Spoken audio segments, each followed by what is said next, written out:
Hello everyone, good morning. আমার সকল বন্ধুদেরকে জানাই শুভ সকালের অনেক অনেক শুভেচ্ছা।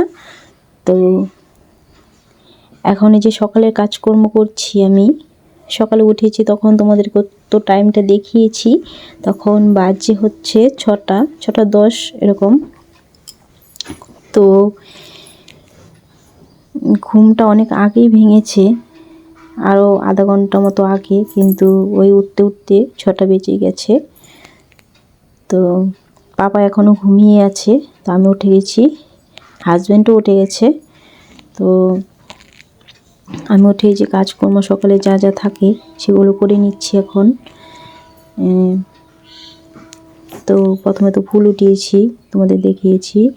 তারপরে যে ঘরের কাজগুলো করে নিচ্ছি। এখন এই যে বিছানাটা গুছিয়ে নিলাম, আর যে সকাল সকাল জানলাটা খুলে দিয়েছি, সুন্দর সূর্যের আলো আসছে ঘরে, ঘর একদম আলো আলো হয়ে গেছে, বেশ ভালো লাগছে।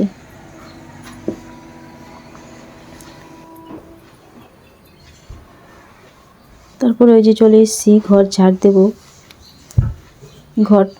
ঘরটা যেহেতু অনেকটাই বড়, তো ঝাড় দিতে অনেকটা টাইম লাগে। উঠোনটাও আমার বেশ ভালোই বড়, উঠোন ঝাড় দিতেও তোমাদেরকে তো একটুখানি দেখাই ঝাড় দেওয়া, কিন্তু উঠোনটা ঝাড় দিতেও আমার অনেকটা টাইম লাগে। তো আর এক ঘরে আমাদের সব কিছু, ওই জায়গাটা রান্না করি, এই পাশে একটা চৌকি আছে, পাপা পড়াশোনা করে, আবার ওই দিকে একটা রুম আছে, ওখানে আমরা থাকি, তোমাদের তো দেখাই প্রতিদিন। আর এই যে পাপা ঘুম থেকে উঠে গেছে, এখন এই যে ব্রাশ করেছে, মুখ ধুচ্ছে। আর আমি ওই যে ঘর ঝাড় দিয়ে তারপরে ঘরের যে দুয়ার থেকে একটু মুছে নিলাম।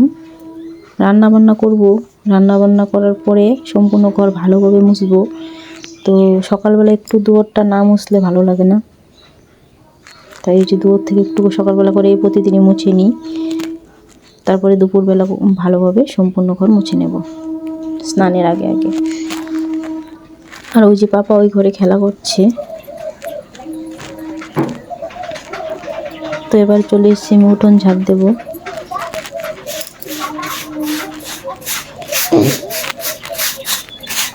আর এখন সকালবেলা রোদ ভীষণ মিষ্টি মিষ্টি ভালো লাগে কাজ করতে।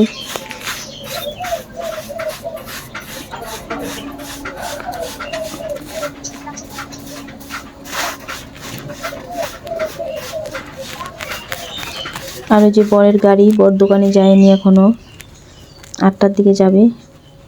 তো গাড়িটা এখানেই রয়েছে।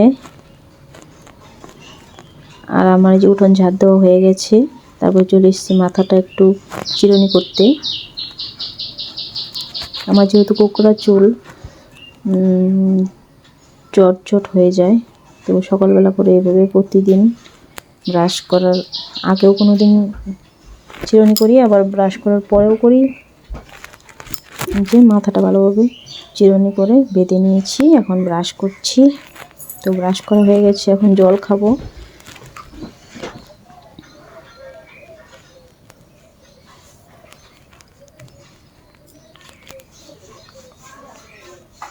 যে জল খাওয়া হয়ে গেল।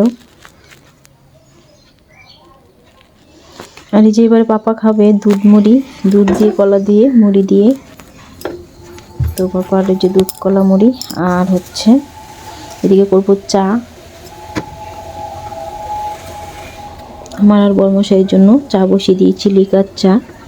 তো এই যে চা হয়েও গেছে। আজকে আদা ছিল না, তো চিনি আর লং দিয়ে করেছি, ভালোই লাগছিল, বেশ ঝাল ঝাল হয়েছিল। যে চা বিস্কুট খেয়ে নিলাম দুজনে মিলে। বাই বন্ধুরা, তো আজকে এই পর্যন্তই, আবার দেখা হবে কালকে নতুন ব্লগের সাথে। তোমরা সবাই খুব ভালো থেকো, সুস্থ থেকো।